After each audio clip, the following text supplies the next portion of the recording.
So do y'all remember, like last week when I told you there were almost 80,000 white South Africans waiting to take advantage of the refugee status and come here? So now that it's in the headlines again and they're talking about starting to bring them in next week, let's talk about who these people are, because I want you to understand what we're paying for. What we are paying for currently is we are spending an exorbitant amount of money, okay, ripping children from schools, taking cancer patients from hospitals, separating families, chasing down teenagers, shoving their faces in the street, harming people, expiring people, deleting people, sending people to countries they've never been in before. All of this over things like parking tickets.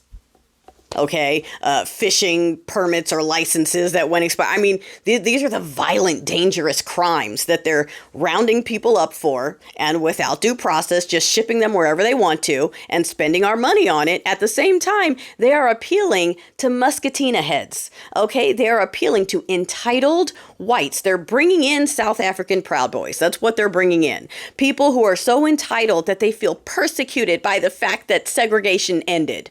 Okay, apartheid for them. Okay, that's it.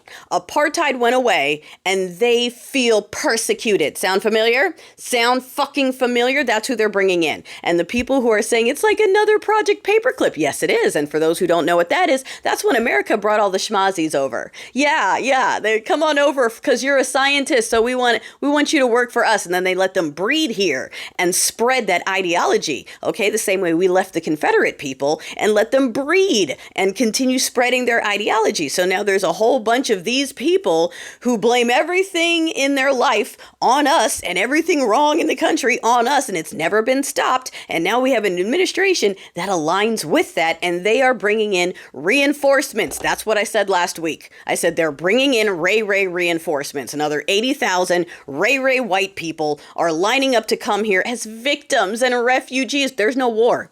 They're not in danger. There's no attacks. No one's coming for them. They feel persecuted because segregation went away. That's it.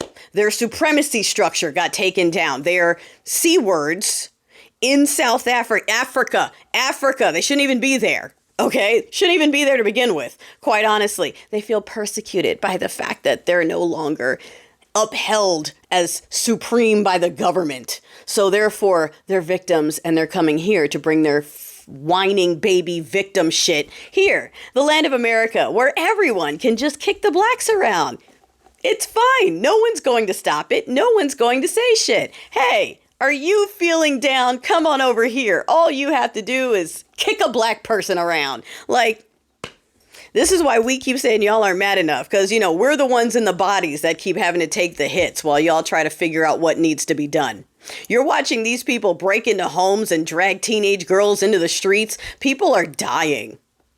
We're separating families. We're pulling mothers from newborn babies, arresting them as soon as they give birth. I mean, and some of y'all are still like, okay, the only thing we can do is debate and talk, you guys. We have no other option. If it was anyone else doing this, y'all would have already been there with your tiki torches already. If that was anyone else, you would have been there. There would have been no question of, okay, but we can't do that. Okay, but then what next? Okay, but it's only because it's one old dude in stinky pants and suddenly you need to let go of the structure. I know it's a trust fall. I know you're afraid that we're going to get revenge on how we were treated. But like I said, ain't nobody is enslaving y'all. Okay, y'all are not the labor people.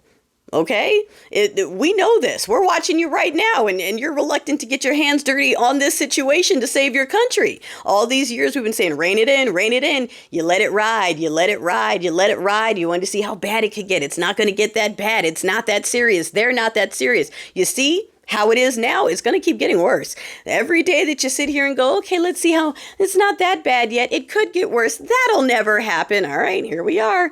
The get your hands dirty solution that you don't like just gets dirtier and dirtier and dirtier. The longer you wait, the more you put it off, the more you wait for something else to do it.